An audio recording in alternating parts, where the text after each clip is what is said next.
Dilaporkan negosiasi nuklir buntu di tengah ancaman Presiden Amerika Serikat Donald Trump.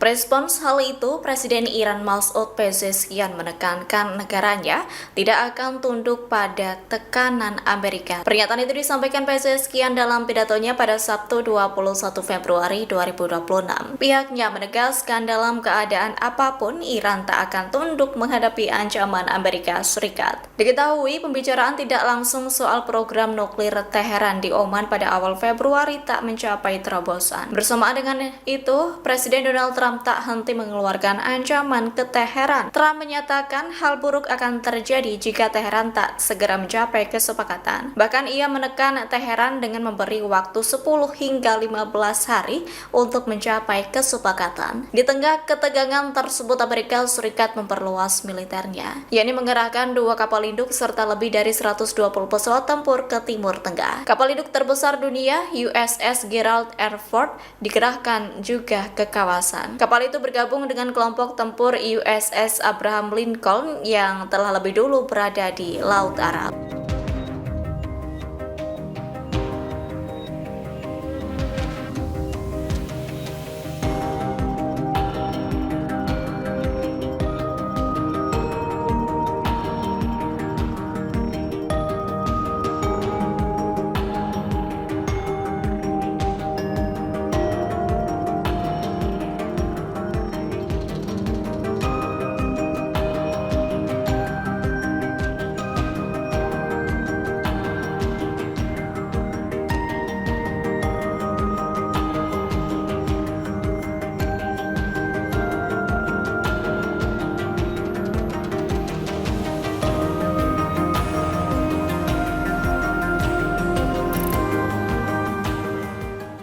Download Tribun X sekarang, menghadirkan lokal menjadi Indonesia.